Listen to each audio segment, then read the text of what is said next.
আলোচনা করব সেটা হলো,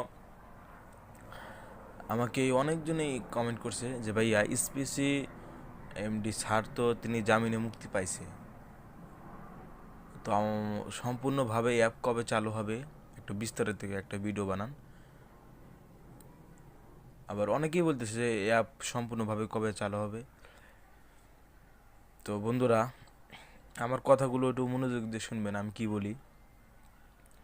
এমডি আলামিন প্রধান স্যার তিনি জামিনে মুক্তি পাইছে।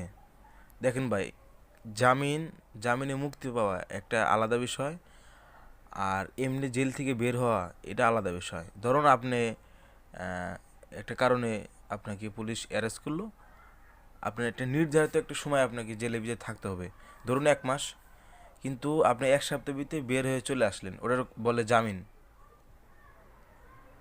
তো এমন যে এসপিসির যে তদন্ত সেটা কিন্তু পুলিশ এখনও চালাই দিতেছে। তো অতএব এই তদন্ত শেষ হওয়ার আগ পর্যন্ত কিছু বলা যাইতেছে না। অনেকেই বলতেছে এই মাসের ভিতরে অ্যাপ চালু হবে, বা বলতেছে 15 তারিখে।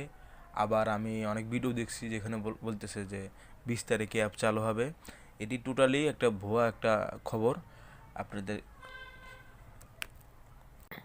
আপনাদের কাছে আমার একটা অনুরোধ, এসব ভিডিও থেকে বিরত থাকবেন। এটাই বর্তমান আপডেট নিউজ, যে পুলিশ তাদের তদন্ত চালাইতেছে, তদন্ত শেষ হওয়ার আগ পর্যন্ত অ্যাপ চালু হবে না। তাদের তদন্ত তারা চালাইতেছে, আশা করছি খুব দ্রুত আমাদের মাঝে এসপিসি ফিরে আসবে। তো বন্ধুরা, আমি আপনাদের আবারও বলতেছি যে আপনারা যদি কোনো জায়গায় দেখে থাকেন যে যেখানে লেখা 15 তারিখে অ্যাপ চালু হবে বা 20 তারিখে চালু হবে, এই মাসে চালু হবে, আপনাদের কাছে আমার অনুরোধ রইল এসব ভিডিও থেকে দূরে থাকবেন। কারণ আমি আপনাদের মাঝে যে নিউজটা দিলাম এটাই আপডেট নিউজ, এটাই এসপিসির সত্য নিউজ। আশা করি আপনারা বুঝতে পারছেন। তো এক ভাই আমাকে কমেন্টে বলছে যে ভাইয়া আমি শুনছি আলামিন প্রধান স্যার তিনি নাকি 1 মাস আগেই জামিন পেয়েছে এবং তিনি দেশ থেকে পালিয়ে গেছে। এটা একটা গুজব বা ভুয়া একটা খবর। আলামিন প্রধান স্যার তিনি 1 মাস আগে জামিন পান নাই, তিনি কিছুদিন হলো জামিন পেয়েছে। এটা একটা ভুল একটা খবর। তো অনেকেই আছে যারা এসপিসির ভালো চায় না,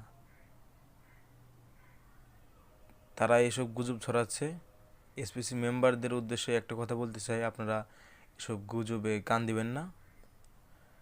আপনারা ধৈর্য ধরুন, সামনে ভালো কিছু একটা হবে।